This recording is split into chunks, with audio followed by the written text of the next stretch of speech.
दोस्तों, साल 1979 की बात है। प्रयागराज तब इलाहाबाद हुआ करता था, ये सबको पता है।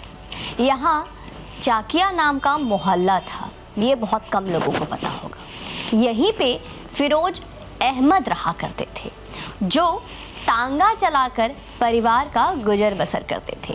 नमस्ते हिंदुस्तान, कैसे हैं आप लोग? आइए कुछ बताती हूँ। इन्हीं फिरोज का लड़का हाई स्कूल में फेल हो गया। दोस्तों, आगे सुनने से पहले लाइक का बटन दबा दीजिए। उसे अमीर बनने का जो चस्का लग गया था, इसीलिए वो गलत काम करने पड़ गया, क्योंकि पढ़ाई लिखाई करके इतनी आसानी से कैसे रंगदारी वसूलने लगा। महज 17 साल की उम्र में हत्या का उसने पहला आरोप किया। उस लड़के का नाम था अतिक अहमद। कुछ घूमा सर? अतिक अहमद कई महीनों से गुजरात की साबरमती जेल में बंद है। उस पर दोस्तों हत्या की कोशिश, किडनैपिंग जैसे अपहरण जैसे सैकड़ों केस दर्ज है। अतिक अहमद न सिर्फ क्राइम बल्कि राजनीति की दुनिया में जाना माना नाम है। कुछ समय से अतिक अहमद का नाम यूं गायब था, कुछ नाम नहीं था, कहीं कोई जिक्र नहीं थी उसकी। लेकिन अब एक बार फिर से जनाब चर्चा में आ गए हैं। क्यों आए हैं इसका तो अंदाजा होगा ही आपको। अतिक अहमद का नाम एक बार फिर से हत्या के मामले में जुड़ा है। अब उसका नाम उमेश पाल की हत्या में सामने आया है। उमेश पाल की हत्या बीते शुक्रवार को हो गई थी। ये शायद उत्तर प्रदेश के लोगों को इसके बारे में ज़्यादा जानकारी हो। उमेश पाल 19 साल पहले हुए राजू पाल हत्याकांड का दोस्तों मुख्य गवाह था। ये फिल्म जैसी कहानी नहीं है कुछ। 25 जनवरी 2005 को राजू पाल की दिन दहाड़े गोली मारकर हत्या कर दी गई थी, और इस हत्याकांड में देवी पाल और संदीप यादव की भी मौत हो गई। इस हत्याकांड में सीधे तौर पर देखा जाए तो तत्कालीन सांसद अतिक अहमद और उनके भ्राताश्री मतलब उनके भाई अशरफ का नाम सामने आया था। राजू पाल, बताते चलूं आपको कि बहुजन समाज पार्टी के विधायक थे, कोई छोटे मोटे आदमी नहीं थे वो। जैसा हम पहले ही बता चुके हैं कि अतिक अहमद के पिता फिरोज अहमद प्रयागराज में तांगा चलाया करते थे। 10वीं में फेल होने के बाद अतिक अहमद अपराध की दुनिया में आ गया और फिर छा गया। आगे भी बताती हूँ, वीडियो को शेयर कर दीजिए, आगे सुनते जाइए आराम से। उस समय पुराने शहर में चांद बाबा का दौर था।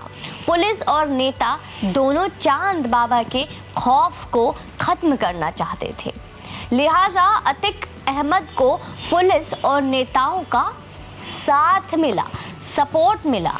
लेकिन आगे चलकर अतिक अहमद चांद बाबा से भी ज़्यादा खतरनाक हो गए। 1986 में लेके चलूं तो 1986 में पुलिस उसे उठाकर ले गई। ऐसा कहा जाता है दोस्तों कि उस समय इलाहाबाद के किसी कांग्रेसी नेता से संपर्क किया गया। इस नेता की दिल्ली तक पहुंच थी। बस फिर क्या था, दिल्ली से फोन गया लखनऊ, और लखनऊ से इलाहाबाद मतलब आज के प्रयागराज, और अतिक अहमद यूं एक चुटकी में छूट जाता है। उस वक्त तो बहुत आम बात थी ना कानून व्यवस्था। हालांकि इसके बाद भी अतिक अहमद की मुश्किलें कम होने की बजाय बढ़ती ही गई। उसके पास बचने का तरीका सियासत ही था। 1979 में अतिक अहमद ने निर्दलीय उम्मीदवार के तौर पर इलाहाबाद के पश्चिमी सीट से विधानसभा चुनाव लड़ा, और पता है मजे की बात क्या थी? जीत भी गए भैया जी। अतिक अहमद ने निर्दलीय उम्मीदवार के तौर पे राजनीति की आगाज की थी, कहें तो शुरुआत की थी, आरंभ की थी। बाद में समाजवादी पार्टी ज्वाइन कर लिया, और समाजवादी पार्टी ने बहुत प्यार से गले भी लगा लिया, फिर अपना दल में आ गया। अतिक 5 बार विधायक और 1 बार फूलपुर से लोकसभा सांसद भी चुना गया। अतिक अहमद पर 100 से अधिक आपराधिक मामले दर्ज हैं, जिनमें फिर से याद करा दूं, हत्या की कोशिश, किडनैपिंग, रंगदारी जैसे केस है दोस्तों। उसके ऊपर इतना ही नहीं, 1979 में चांद बाबा की हत्या का भी आरोप है, 2002 में नस्सन की हत्या, 2004 में मुरली मनोहर जोशी के करीबी बीजेपी नेता अशरफ की हत्या, 2005 में राजू पाल की हत्या का आरोप है। इसके 5 में 4 बेटों का भी आपराधिक रिकॉर्ड रहा है।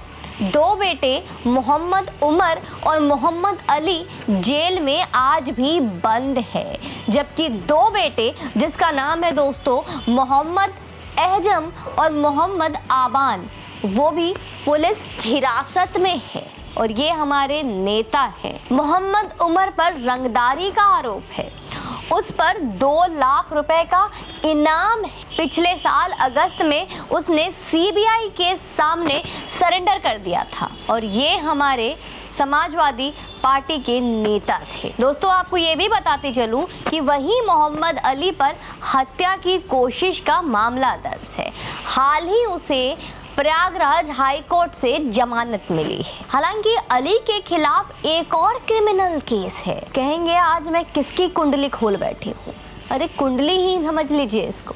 और बता दूं आपको, वो जेल से बाहर नहीं आ सका है, जबकि 2 बेटे को उमेश पाल हत्याकांड के मामले में पुलिस ने हिरासत में लिया है। मैं फिर से दोहराऊंगी, और ये हमारे समाजवादी पार्टी के नेता थे। आतंक का प्रतीक अतिक उन नामों में से एक नाम है दोस्तों, जिसने समाजवादी सरकार को गुंडे मवालियों की सरकार कहलाने में सबसे अहम योगदान दिया। और समाजवादी पार्टी सब कुछ जानते हुए भी ऐसे गुंडे मवाली हत्यारे को गले लगाती है। एक तरफ जिसके डर से पूरा उत्तर प्रदेश थर थर कांपता था, वो आज योगी आदित्यनाथ के न्याय मॉडल से ऐसे कांप रहा है जैसे हल्की सी हवा में पेड़ पर लगे सूखे पत्ते कांपते हैं गिरने से। जिसकी दहाड़ से सरकारें हिलती थी, आज हाथ जोड़कर माननीय सुप्रीम कोर्ट के पास गिड़गिड़ा रहा था कि कुछ भी कर लो, कुछ भी कर लो, बस हमें साबरमती जेल में ही रखो, हमें उत्तर प्रदेश मत भेजो। समझते हैं ना इसका मतलब? आखिर क्यों? पुलिस वाले कानाफूसी कर रहे थे कि हमारी गाड़ी पलट देंगे, ऐसी बातें हो रही थी। दूसरी तरफ योगी आदित्यनाथ एक के बाद एक कार्रवाई से अतिक के अंदर रोज दहशत भर रहे हैं। अतिक अहमद के करीबी के घर को बुलडोज कर दिया गया है। ये वही घर है जहां दोस्तों अतिक के बेगम शाइस्ता बेगम रहती हैं। अधिकारी तो बस इसे ट्रेलर बता रहे हैं। देखिए मेरा तो काम है बता देना, इसके बाद अधिकारी ये भी बता रहे हैं कि अभी पूरी फिल्म आएगी। अतिक की दूसरी इमारतें भी तलाशी जा रही है। एक पूरी टीम, बता दूं आपको, एक पूरी टीम बकायदा इसी काम में लगी है। और 1-2 दिनों में उत्तर प्रदेश में आतंक के प्रतीक अतिक का साम्राज्य योगी आदित्यनाथ अपने न्याय के पैरों तले कुचल देंगे। इससे, और मुझे यकीन मानिए पूरी उम्मीद है कि बहुत जल्द जो सुनने के लिए आपके कान तरस रहे हैं और जो बताने के लिए मेरी जुबान तरस रही है, वो दिन दूर नहीं कि अतिक भी एक इतिहास के पन्ने में दब जाएगा और उत्तर प्रदेश को बहुत जल्द इस तरह के गुंडे मवालियों से मुक्त करके एक न्याय प्रिय राज्य बनाकर योगी आदित्यनाथ एक नई मिसाल क्रिएट करेंगे। ऐसे मुख्यमंत्री होना खुद में एक गर्व की बात है और सौभाग्य की बात है। धन्य है उत्तर प्रदेश की जनता जिन्होंने एक बार फिर से ऐसे मुख्यमंत्री का चयन किया जो आज वो चैन की नींद सो रहे हैं। यकीन है कि आगे हमें अतिक अहमद से जुड़ी कुछ और तथ्य, कुछ और साक्ष्य और कुछ और कानून से युक्त न्याय देखने को मिलेगा।